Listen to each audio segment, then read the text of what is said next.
All right. Good morning, everyone. It's always nice to be here back on another Sunday for Sunday lectures. Welcome, everyone that's watching us over Facebook, YouTube.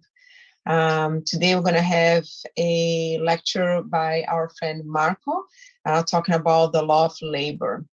But as always, before we start our lecture, we are going to do our initial prayer and our initial reading. Okay, so today I'm going to be reading by the book Living Spring by the Spirit of Emmanuel. By their works. This verse from Paul's first epistle to the Thessalonians is particularly important for our daily struggle. We all tend to devote more esteem to those who see life from our own point of view. Our love is always warmest for those who espouse our own ways of seeing things, our ingrained habits, and our social principles. Nevertheless, our interpretations are not always the best. Our habits are not always the most commendable, nor our principles always the most praiseworthy. Thus, we must disintegrate the shell of our selfishness in order to dedicate our friendship and respect to our brothers and sisters, not because of their emotional link to our personal itinerary, but because of their faithfulness to the common good. If we love someone solely because of his or her physical attractiveness, tomorrow we'll likely find that the object of our affection is on the way to the scrap heap. If we hold someone in esteem solely for his or her brilliant oratory, it is possible that he or she may lose his or her voice sometime soon. If we are devoted to someone only because he or she blindly obeys us, we may be causing that person to make the same mistakes that we have made so many times. It is essential that we improve our perceptions and feelings so that we may progress on the road to a superior life.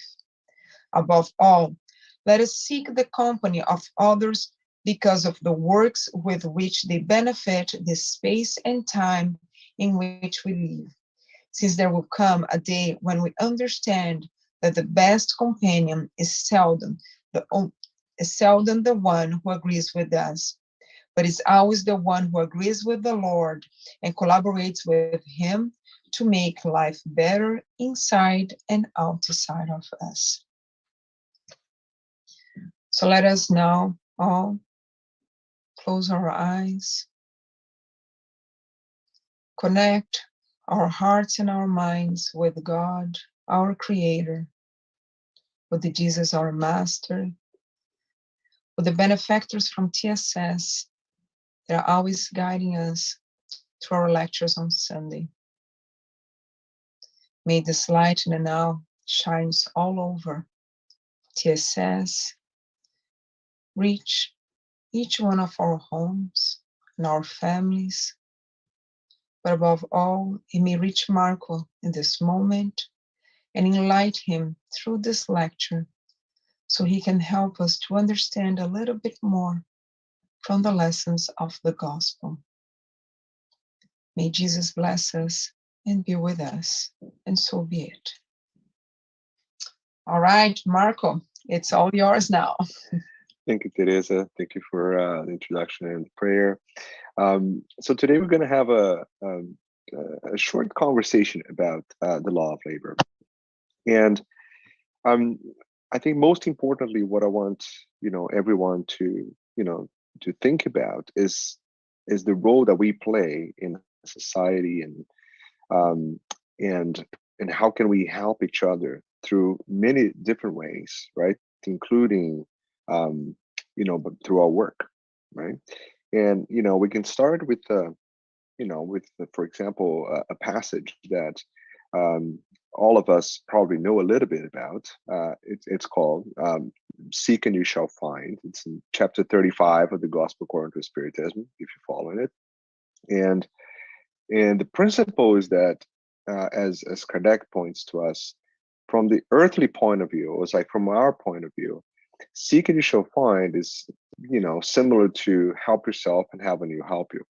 But how do we help ourselves? How do we seek, right? How do we get things done?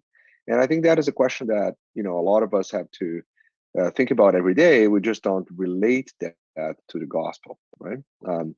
So it is the principle of the law of labor and consequently the law of progress, right? Because progress is the child of labor. And I think that if you just take that passage and, spend time thinking about it, how important it is that, progress is the child of labor. In other words, like if we want to progressively improve ourselves, right, as a society, we need to work. Like we need to work for it, right? And that's how we set in motion this power of our intelligence or capabilities, right? So very similar, for example, in the book Living Spring that we just read a small passage about, you know, there is this passage that I find very interesting too. It says, complaining in general disfigures the dignity of work and keeps us from getting it done, right? So in our society today, I think we're living through a lot of this. So we're living through the fact that we're not paying attention to the importance of labor as a way to improve everybody, our society and us, right? Morally and economically, right, and materially, right? All those potential ways. And how much complaining is involved in the world today that actually is detracting us from achieving our goals, right? And I think sounds very much like an economics lecture, but it is the principle, right, that Spiritism is bringing to us, right? And I think it's tightly connected to to who we are, right? So if you let's go more in detail now, and let's start with the Gospel according to Spiritism. Now let's move into the Spirit's book, right? So the Spirit's book, there is actually a whole chapter that talks about the law of labor, right? So law of labor is actually a divine law. Think about it, right? We read the Gospel and you read the Bible and you got all that, and then all of a sudden you realize that the Gospel is actually talking about the importance of us working, right? And just to point to the fact that this is important not only on a moral perspective, but material perspective, spiritual perspective, and like in every perspective, right? Now, question number 674 of the Spirit's book is, and Kardec asks this in such a perfect way, right? He starts by asking the spirits point blank, like, is the necessity of labor a law of nature? In other words, do we have to work, right? And then the spirits are going to answer, labor is a law of nature, as such is the necessity per se. Because civilization both increases people's needs in their enjoyment, it obliges them to work more. So the spirits, as they usually do, give us a very direct and objective view on the law of labor, right? Which is basically saying, what is the role of us, right, or ourselves, like in a society, in the world? What are we here for, right? Are we here just to be here and kind of say, I'm going to take my one talent, I'm going to keep it, I'm going to hide it, and whenever I'm done, I'm just going to give that talent back and I'm done? We know that doesn't work, right? Are we here to use that talent, use that opportunity, use that gift or those tools to make things better and promote change and improvement? Yes, definitely, right? And we can only do that by working, right? We can't get things done by not doing anything, right? That just doesn't work, right? If we're sitting idle in somewhere by a beautiful lake or fantastic, beautiful spaces, and we're just sitting there and doing nothing, we're not contributing to the development of our society and ourselves, right? Because we can only move on as a society, as a group of spirits, if we all of us move together, right? Isolation doesn't help, right? And I know we've been through a lot of isolation recently, so we know exactly how that works or it doesn't work, right? For many of us. So yes, it is a law of nature. So we're designed to do this, right?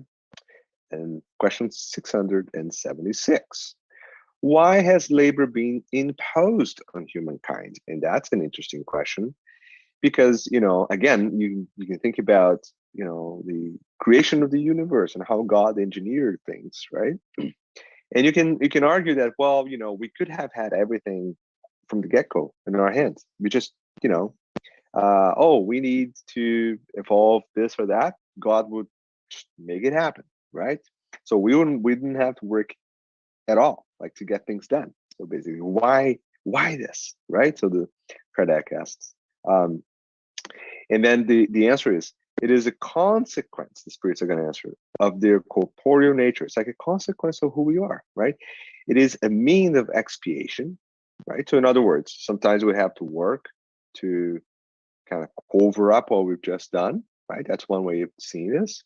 But at the same time, it's a mean of perfecting our intelligence, because whenever we're working on developing things, we're using our tools, we're using our intelligence.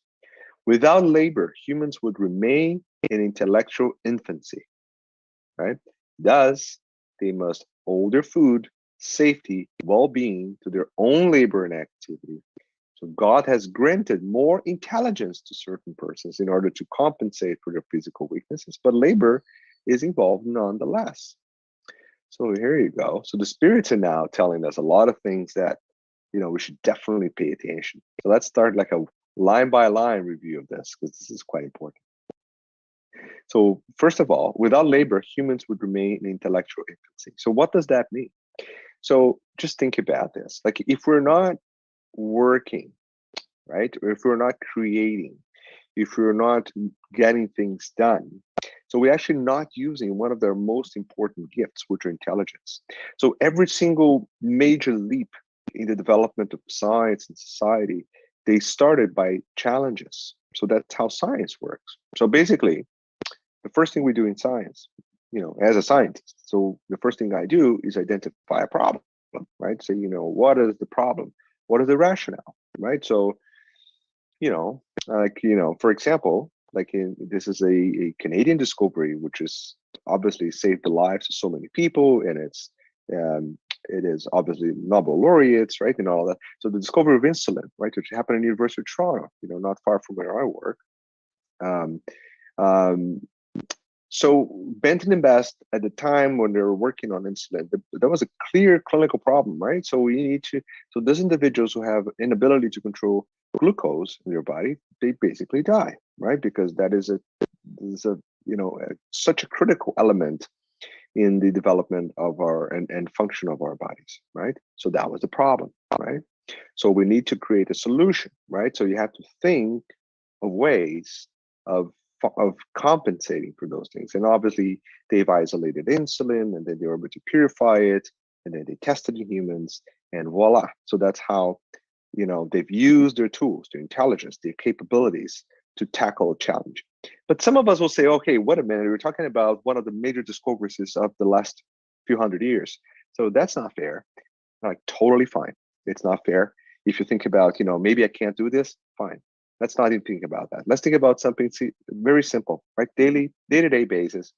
You're going to wake up one day and let's say, maybe something's not working when you try to turn on, or you can't get to some places, or, you can't get things done on time. Something is a challenge. It's a problem, right? So there's something on your work that's not going well. And you find solutions quickly, and you don't think about it, but you quickly start to put your brain intelligence in place to say, you know what, we need to find better ways of doing this, better ways of, achieving this, or better ways of improving processes, or improving who we are as a person, right? There's so many things, right? And see, every single day when you wake up, we're actually doing this, right? At many levels, right? It could be as a major discovery level, or it could be as a little thing, like a tiny little step, but we're always putting into practice our abilities, our talents. That's what the spirit is saying. Imagine if you didn't have any problems, like nothing, no challenges. Like, you know, you think about food would show up in front of you and you didn't even have to eat. You just kind of, imagine like if we didn't have to do any of that, right? How would we progress? Imagine if there was no suffering, hunger, challenges, difficulties in our society, right? Imagine if everything was absolutely pristine, perfect. It's hard to conceive that us, still in this infancy of development moral, would actually learn from that experience. We'd probably take it from granted and say, yeah, I don't need to do anything. You want an example? Yeah. So let's think about an example. So a lot of people are going to say, if I just had $1 million, I would have no problems in my life. Like a lot of people say that, right? And it's true, right? Sometimes financial support helps, but that's actually not a solution because we know that having resources also does not fix the fundamental problems of our moral evolution, right? So we got to work. Oh, but if I only had this, if I only had that, right? We need to constantly work, right, to get things done. So this is obviously a very philosophical discussion, but this is directly related to what the spirits are trying to tell us. We progress because we're challenged and we have to figure out ways of improving every single day, right? So if we continue moving from that, so, think about individuals who have certain traits or some certain abilities, right? For example, some people can work certain labors a lot better than other people, right? Some people can do, complex mathematical equations a lot easier than others. So every individual has a particular tool in their tool set that allows them to excel at many areas or one specific area. And obviously we need to find that because a lot of people, again, going back to the complaining mode that we heard from Emmanuel, right? It's like some people complain or find excuses like, I'm not good at this, I can't do that, I'm not strong enough, I'm not good enough, I'm not intelligent enough, I'm not this enough. That's not the case. Like every single person can do something that will improve one's life or other people's life or move a tiny little bit in the development of our universe. Do you want an example? So we can give you an example. So if we go to the book Living Spring, which is a fantastic book that has so much knowledge into it, by Chico Xavier. And chapter number 80 is called Fattened Hearts, right? So James chapter 5 writes in the Bible, in the gospel says, you have to fatten your heart as on a day of slaughter. Like she's talking about animals that are, constantly fed to, gain weight specifically to be slaughtered, right? That's what he's referring to. And then this is what we hear. So the sun, think about this, the sun, the supreme expression of the vital divinity in the terrestrial firmament, works for the prosperity and perfection of the world. So we think about it, the sun is working. Yeah, it is. The sun is actually doing its job and providing the energy. So every single other stellar being or individual or spirit in the galaxy can actually continue their duties, right? The worm that's in the ground works too every single day to make the soil more suitable, right, for the seeds. The breeze makes its contribution by carrying pollen around from flower to flower. The water toils incessantly to enrich and purify physical life. The tree provides blossoms, bear fruits, and regenerates the atmosphere. The animals, they cooperate with nature, humans, and help them with their accomplishments, like sweating and dying, so that the beings of superior intelligence can enjoy their progression in life. So every single thing in the universe is contributing, right? The unbreakable law of labor governs the universe. In the constant consistency of its benefits, moving and order are essential characteristics. Nevertheless, there are millions of people who feel themselves exonerated from the glory of serving, right? For such persons in whose brains reason sleeps, right? So reason, sleeping, a lot of people, dull and empty. Labor means degradation, humiliation, suffering. And how often we see in social media and and people out there and people we know, and we see everywhere someone posting some type of derogatory or negative comments about someone's work or someone's labor. We see this all the time, right? That is horrendous, right? Because you see, every one of us should be actually working together and prospectively to work to help others, right? The sun, the warmth, the breeze, the air, the animals, everyone is in that cycle that's in motion, right? So, some people that, put work as some sort of humiliation, they pursue a life of criminal imprudence with the same instinct as a fly in search of garbage. Once they find it, they use their time and potential for uncontrolled self-centeredness. All big egos out there, right? A lot of selfishness.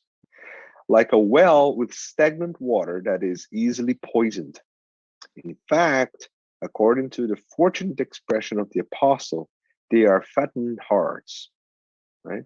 They spin thick webs of hatred and selfishness, indifference, vanity, pride, indolence around themselves. They spiral down out of control through the heavy vibrations in which they're enveloped towards a lower level of life, where, of course, many are waiting to take advantage of them, like persons, like fattening animals that are going to the slaughterhouse. So listen to this, my friends. How powerful is this passage, right? Because you have to think about law of labor, like I said in the beginning, in every single aspect of life, every single thing we do, right? It may be helping someone directly achieving something. It can be making a process or something better or easier, right? And every person contributes. So every person in society has an important role. And we should be thankful and we should be supportive of all of that. And when you see someone somehow suggesting that working is not something, is kind of denigrating, humiliating for some reason, we should carefully think about it. Because as very well here, as we hear in Living Spring, this is the very much a representation of selfishness, which is obviously, we know, the three and the roots of all this lower moral evolution that we see in our society today.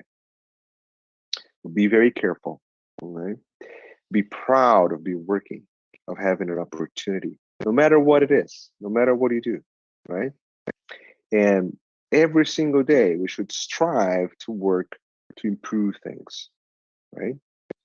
It doesn't matter what, it doesn't matter the context, always improving, right? Physically, morally, in every aspect, okay? So we can go back now to the Spirit's book, where I think summarizes a lot of things for us. So in question number 678, Kardec asks, so on more highly evolved worlds, are humans subjected to the same necessity of labor? Right? That's the question. Because if you think remember we thought about this. So the spirits are saying, the labor could be restoring things we've done in the past. So that would be some expiatory way. It also to improve life for us and for others, right? So if you're more evolved, do you still need to do it? The answer is the nature of the labor is relative to that of the one needs, right? The fewer the material needs, the less material the labor. Yet, you must not assume that humans in such worlds remain inactive or useless. Idleness will be a torture instead of benefit. I think some of us can get that, right? Now imagine, not everyone, but imagine that, you were forced to stay isolated and idle for 10 days, right? And I just been through it. And I know exactly how tough it is mentally, right? Because you're being forced to stay idle, like just to do nothing, right? And a lot of people want to do that. A lot of people say, I just want to be quiet and do nothing for some time. I'll tell you, that's not good. That's not a good feeling. I don't understand why so many people want to do that. Rest is important. We're going to talk about that very, very soon. But idleness is actually not very good. And what the spirits are telling us here, you know, there's a balance, right? You don't want to be a workaholic that basically works all the time. There's no rest or break, right? That's not healthy either. Balance is important. But idleness, which is the other end of the spectrum, is also not good, right? Because your own conscience will push you, right? To say, hey, wait a minute, I gotta do something, right? And a lot of diseases and depression, a lot of things are related to that, right? So much so that we know today that, if you go to, there are some studies that show that for individuals, elderly individuals who are actually helping others, they live longer and healthier and happier because they're not idle. That's exactly what we're talking about here. So it doesn't mean that they have to do heavy lifting. No, that's not what we're talking about, because there are other people that are more capable of doing heavy lifting. But, simple things like, volunteering, right? And going out there and helping in so many places that are in need of help, right? Right? There's so many ways to work. So work, it's not necessarily mean that you have to go to your paying job every day. You can work in different ways, different contexts, right? And we do this all the time. So idleness, not a great idea, right? Actually, if you really try to stay really idle for some time, you're gonna very quickly feel the consequences of it, right? So, and again, you also have to, and that's very important. You should avoid that concept that you're going to be completely not doing anything. Like almost like you put yourself in this useless situation, right? That again comes with very negative consequences immediately and later on, right? Because you're being the guy that was given the talent and you're hiding them away, right? And there's going to be a point in time that you're going to be asked, like, what you've done with that talent. And that's quick and that's devastating. And we hear that too in the Andrea Louise series, right? Missionaries of the Light. We have very good examples of that, right? Where you see the spirits coming, they're preparing themselves for decades in the spiritual world. They come with a mission, they're ready to do it. They come here, they decide not to, right? And then we can see the consequences of that. Because when the spirits go back to the spiritual world, they're going to be shown or exposed to exactly what they planned, and they'll quickly realize that they kind of failed badly, right, on the plans of work they had in their minds. So at any given time, most of us are doing about less than 10% of what we plan to do. But that's great. If we're doing something, that's great. Let's do more. That's how we should think about things, and not the opposite. It's like, I'm doing too much. No, you're not. I can guarantee you. When we go back to the spiritual world and we kind of see what we've done before, what we've been through, and how much we prepared ourselves, we're gonna actually quickly realize that, yeah, I didn't do not even a tiny bit, right? Andrea Louise himself is a great example of that, right? When he go back to spiritual, hey, I'm a doctor, I've been helping so many people. I have been working tirelessly for like so many years. I'm gonna go there and I'm gonna be a rock star, right? When I go to the spiritual world. No. Right? They're gonna be, hey, buddy, you can clean the floor a little bit, so you can kind of get started in work. That's what he was asked to do in the spiritual world. And he couldn't conceive it because obviously in his mind, he was obviously a very famous doctor, right? It's like all of us, right? We come here and we work in a hospital, in tech, in the business, and churches and the spirit centers, right? And we say, we're doing great. We're doing a lot. I can guarantee you there's more we can do, right? So let's keep that thought in our minds. That's what the spirits are telling us. Question 678. 679, the next question. Are those who possess plenty of assets to ensure their welfare exempted from the law of labor? Oh, that's a great question, right? So that's the question that we do see this all the time. Social media, Instagram, right? And all those things. So you see all these people posting these beautiful pictures, lots of material assets, like beautiful places. And we have to question ourselves, right? What exactly that lifestyle involves, right? So the spirits are going to answer. See, this book is 150 years old, eh? Let's think about this. From physical labor, perhaps, but not from the obligation to render themselves useful. Oh, there you go, right? So yes, sometimes we don't have to physically work anymore to achieve things. We've worked already, or we've gained a lot of financial support that we actually don't need to go there and physically do something to get more financial support. But it does not take away from the need to continue to work in other ways, right? We have to be useful. That's exactly what we're designed to do. We can't go against design. It doesn't work, right? So that's what the spirits are telling us, right? But not from the obligation to render ourselves useful according to their means and to perfect their own and others' intelligence. This is also labor, right? So wait a minute. Am I saying that no matter who you are, where you live, how much money you have, you can always work to help others and to improve our intelligence, other people's intelligence in life?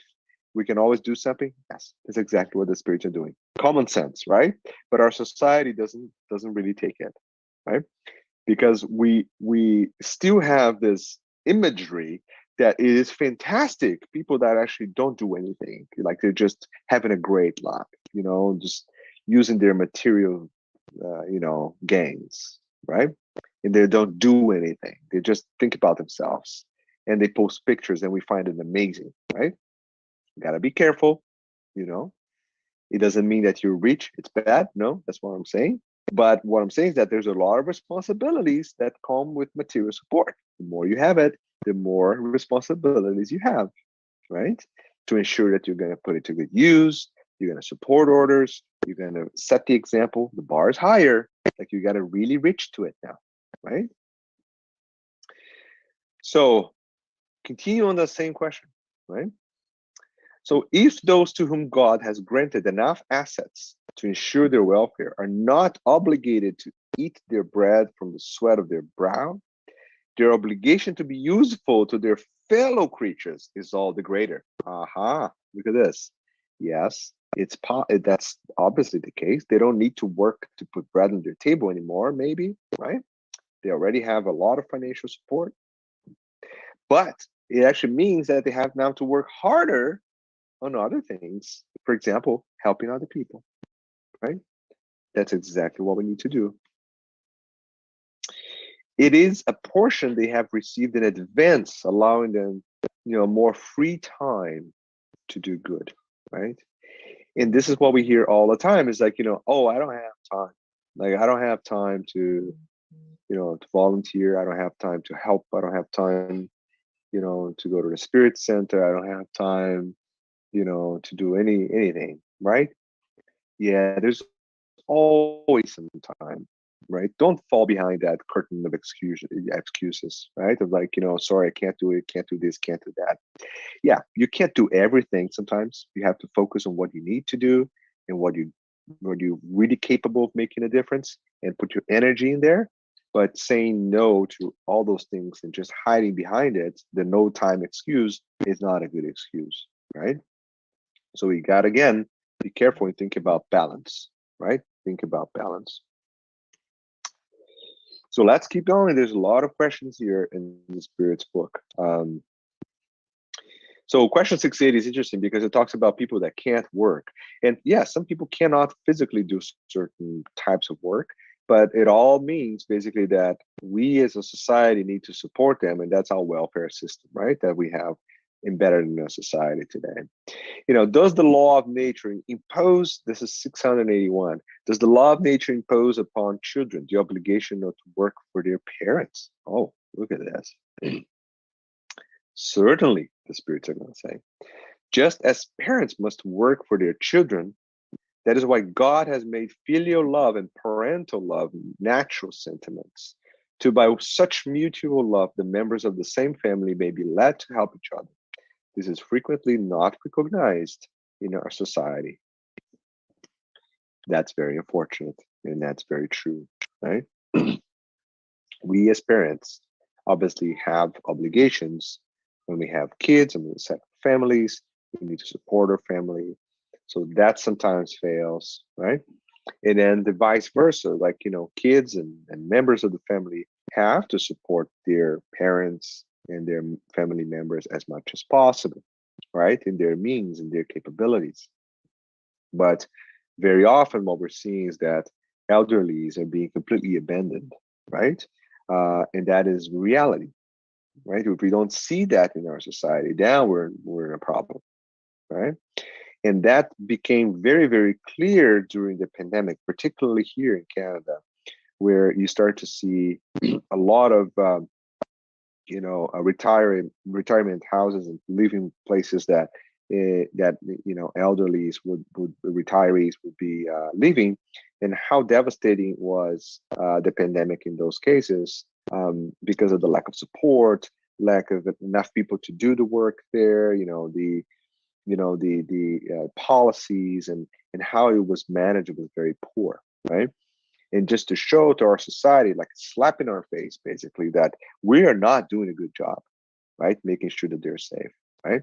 And I think it took this entire pandemic for politicians in society to look at us and say, yeah, I think we need to change, right? But it needed for us to have a enormous mortality rate, right, in those places, for us to start to realize, yeah, maybe they need more space, they need more resources, more people to take care of them, right? We need, all those things, right? That was a society, we're like pushing them, right, far from us, kind of thing. It's like, oh, they're good, they're there and they're fine. They're not fine, right? They've been through a lot, right? And that's important for us to think about it too. Okay. So let's keep going. I have a couple more here questions, and then we're going to finish our discussion. So now, what is the importance of rest? Now, that's kind of the last thing we're going to touch on, and we talked about is, what is the limit of labor? There's a limit to labor, right? So the limit of one's strength, according to the spirits, but however, in this regard, God leaves people free to decide what their limit is. So yeah, the limit is the limit of one's strength. Like, you don't want to compromise your health or your well-being and the other well-being of other people around you because of work, right? That balance is critical, right? And you have to balance out the hours of work you do also with work that involves helping other people sometimes, or helping your own family, right? Being present, playing with your kids, that's work too, right? So people don't realize that, and that balance is critical. Okay. So question 684: what is to be thought of those who abuse their authority by imposing too much work on their subordinates? Oh my goodness, eh? It's still so real, this question, right? So it is one of the worst things they could do. All who have the power to command are responsible for any excessive work they impose on their subordinates, since if they do so, they transgress the law of God, right? Well. So, like, another big eye opener here for us in our society all together, right?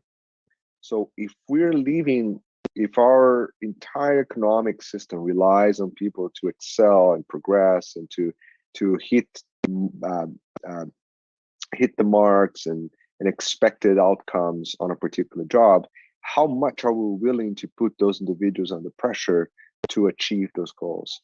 How many hours? How many, how much pressure we're willing to do and accept as a society, right? How much of that is healthy? In other words, we're helping people achieve their capabilities, and how much of that is actually quite negative? And it's like, I'm actually killing that person, right? So he could achieve their quota or their goals, right? So this is very serious, and I think this is part of how our society grew as a capitalist, liberal world. And obviously, we're not talking about capitalism today, but one of the essence of it is like, that hour, that work, that revenue generated is actually the primary goal of all companies, most of them, right?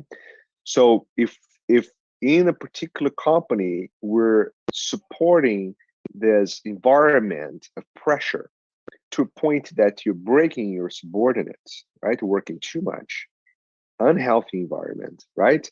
Um, you're affecting so many other people. Think about it. Like if you're forcing someone to work in extra shifts and extra hours and putting them under undue stress, that trickles down to their family, that trickles down to their neighborhoods, that trickles down to the society altogether, right? So you're going to have people with increased level of stress that are living on the edge, that are capable of doing things that otherwise they'll be able to control. You have anger management issues. You have other people suffering the consequences of that undue stress. See how complicated this is, right? Because think about this: like if you're a manager in a particular work environment, and you're pushing your subordinates to work, as the spirits are saying here, you're pushing them um, to abuse their authority, right? To put too much work or too high a bar, like for those individuals. You're actually directing, negatively influencing your entire society, because that's not going to keep with that individual, right? That's going to create a very toxic environment, right? And the spirits are actually slapping at it right on our faces. Like, this is not good, right? Got to work. Yep. Got to work hard. Yeah. But, you got to live healthy, balanced life, right? And in a positive environment. And I'm not even talking about pay gaps, gender gaps, and all those things, and all the misogynistic view of some environments and the racist environments. I'm not even getting there. I'm just talking about overall work balance life, right? Because now, if you put all of that together and think about a toxic environment that all of that is involved, we're basically pushing that directly into our society, our neighbors, and our neighborhoods, right? And that brings violence, that brings, all like so many issues that we see in the society, but we don't take responsibility for it, right? And I think that's what the spirits are telling us. Like, let us take responsibility for everything we do, like every work, everything we do, everything we tell other people, everything we think, right? We need to be responsible for it. And we're almost done in our conversation today, and I think there was a lot there to discuss. But I want to finish in the passage in the final chapter on the law of labor in the Spirit's book. Allan Kardec writes a little comment, right, on the questions, and I think it's important comments to end our discussion today, right? So this is what it's going to say: it is not enough to tell people they must work. Okay. It is also not necessary for those who make their living from their labor to actually be able to find employment. But this does not always happen, right? Whenever the lack of available work is widespread in a society, right, it assumes that proportions of a calamity, much like a famine. Economic science seeks a remedy in the balance between production and consumption. But this balance, supposing that it's possible, we always experience cycles, right? And during such phases, workers must still make a living. There's an element that has not been sufficiently pondered, but without which economic science is nothing more than a theory. Education, not intellectual education, but moral education. Not moral education through books, but moral education that consists of the art of forming character. And Allan Kardec literally nails it, right? He puts a nail right on it. because if you economics and society, they don't think about this, but we have to develop the art of forming character, moral education that creates the habits, because education is a sum of all acquired habits, not only education like, oh, I know math, I know science, I know I know all those things, and I'm very good at my profession because I know this, this, and that. But do I know what moral education is? When one considers the mass of individuals who are daily thrown into the torrent of the population without principles, without restraints, and handed over to their own instincts, we just wonder, right? What's happening, right? What's happening to our society? So, my friends, I mean, that's what I basically wanted to discuss, and I think this last part summarizes it really well. The key points of discussion are, we can always work not only for our development, for other developments, for society development. Work takes many forms and shapes and sizes. Every single thing in the universe is working every day, from the sun to our planet, to ourselves, to the animals. Everyone has a role. Everyone is here to improve things. And if that is not the main thing of our lives, then we have a problem, right? Because as Kardec is saying, that the most important thing beyond everything we talk about in economics and everything is the moral character formation, right?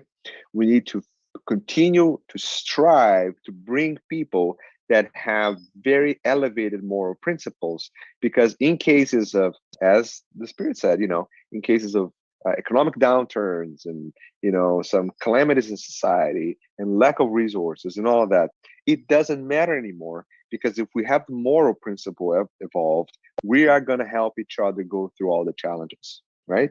And we as a society is going to hold together, like in a very tight cohesiveness, right? That cannot be breakable. That's what Spiritism is teaching, right?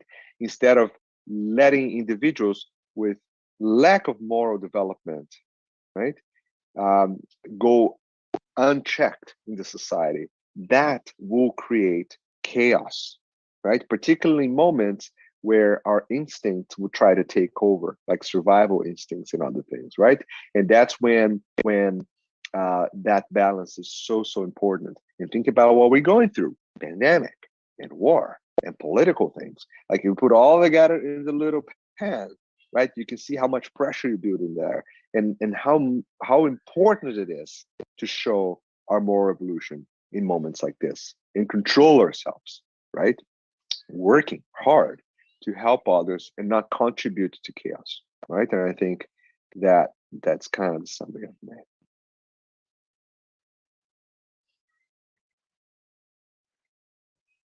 All right. Thank you, Marco. This lecture was really great, and I think it brought us really important points.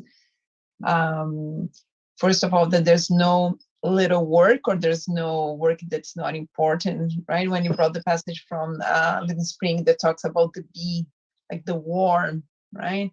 And I always like to talk this in my work environment and in a hospital. There's this no little work as well. It doesn't matter if you're the CEO, it doesn't matter if you're the person, the housekeeping, it doesn't matter if you're the porter who pushes the patients around. Everybody's important. And you can take one single session of the hospital and go on strike, and you see what's going to happen with the hospital, the chaos, right? But there's no little work. The work of a construction guy is not less important than the work of the surgeon, because the surgeon needs to have a house to live. Otherwise, he cannot go to work and do his job. So it's all integrated. So there's no little job, just like in nature, right? You disrupt one thing, if you end the bees in the nature, the whole nature sinks down, right? And for us, it's the same thing as a community, as a human beings.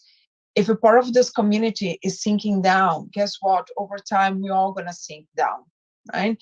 Because the owner of the factory does not have a factory unless there's the labor to come here to do the work. Exactly. Yeah, right? Exactly. So in the end, we're all interdependent, and there's no little work, and we all need each other, right? And extremely important what you brought in the end, this moral education. Because it is true, the more education we have, the more we tend to work as a community and help each other. And then any moment of crisis, we leave the crisis faster, right? Yeah. Because we're working as one group to try to solve the problem. It's different than when you have the selfishness in there, we don't have this more revolution. In the moment of crisis, like you said, we're all going to survival mode. I'm going to do what's best for me. And, I don't care who's beside me. So instead of helping each other to get off the crisis, we stepping on each other. And guess what? Yes, I'm going to step on you, but someone else is going to step on me because there's always someone above me. So we just keep stepping on each other. And we just, instead of coming out of the solution faster, we actually all sinking into chaos, right? Yeah. So the working in the end, it is material. Of course, we are here. We need the scientists and every single worker that we have here for us to progress more morally and intellectually. But even the intellectual evolution that we have, it has to guide us to this moral evolution as well, because in the end, that's the only one that's going to take us out of this chaos. And we see now, you're talking about the pandemic. If we all had worked a little bit closer to each other, would have left this pandemic already, right? Yes, we did. In general, if you look at the bulk of society, we all did what we need to do. But we see that when you have 20% of the population doesn't help, it doesn't work as a community, that's enough to make this goes a little longer, right? Yep, exactly. Yep. And I mean, we had examples. I mean, I think there's real data coming from the pandemic that I think it's undeniable, is that the more collective social support we had in specific countries to deal with the people that are more suffering the effects of the pandemic, the easier it was economically for things to improve, right, and to get back on track. As far as in places where the economic support was not there, or the health measures were not in place, then it was a lot more difficult, a lot more pain, suffering was involved, and even economically, the build up of the economy afterward was not as fast, as not as strong. So it just proved the point that, again, as you said, if we don't start by working together and thinking about everyone in our society, then there's no way our society evolves. Like that's, we're just going to be dragging for so long until finally we're going to realize, by the way, we have to actually work. Everyone needs to improve. Everyone needs to go to the world of regeneration. It's like everyone needs to move forward. Because if we're saying, I'm going to move, I'm almost there, you're already far away. Like if you're thinking, and I like when people talk about, transition, right? Planetary transition things. I'm like, we're almost there. I'm like, if you're only thinking about yourself getting there, let me tell you this, you're actually at the very end of that line. It's like the opposite. Like if you're thinking about the others that are not making it, so you're probably very close to it. So it's like this interesting concept, right? Yeah, exactly. And it reminded me a passage from, I think it's Boanova, that you brought on your last lecture about the two men who are walking through the mountains, and it's cold and it's rainy and they're sick and they need to get and they're almost dying. And then they see this little child there, and one says, you know what, I'm not going to help this child. I barely have energy for me to get to the village. I'm going to die if I help this kid. I don't care. I'm going to do what's the best for me. And he leaves. And the other guy says, yes, but I cannot leave this child behind. And he grabs the child and he carries the child, right? And next day, the guy who was selfish actually died in the middle of the way. And the guy with the child makes it, because the little bit of warmth of the body from the child with the little bit of warmth that he still had on him, they actually kept each other alive and they made to the end. And that's so how powerful. Yeah. We're not going to get there alone. We're only going to get if we help each other, because then together we're stronger, and then we can make it, right? Absolutely. Yeah, that's great. Mm-hmm. All right. So we don't have anybody today else here in the group. I have actually just 1 second here. Let me see one thing. I'm just going to go quickly here to Facebook just to see if you have maybe any comments or questions in there. I should have left this open already. Sorry.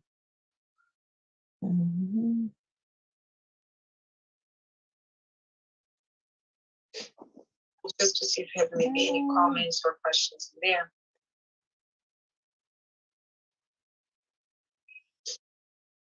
No, we have no comments on Facebook today. Okay. So I think we are good for today. So Mark, if We're you good. mind, Yes. thank you again for this great lecture. And if you don't mind doing our final prayer for today. I'll do. So let us all this moment close our eyes and open our hearts to our Master Jesus, our Father, Mother God, our Creator. Let us connect with this beautiful energies that surround us. That the springtime comes into our hearts and open, allowing these flowers of love and labor to grow in our soul. Let us embrace the work together, the constant labor of improvement in the moral concepts and also physical, helping others. We would like to thank the opportunity we had today to discuss this, and we may ask the blessings for the weeks to come so we can continue our work of evolution every single day. So be it. So be it. All right. Thank you, everyone that was with us today over Facebook, over YouTube. I hope you guys all have a blessed Sunday and a blessed week, and hoping to see you all back here next Sunday for our next lecture. All right. Thank you. Have a good day. Bye-bye.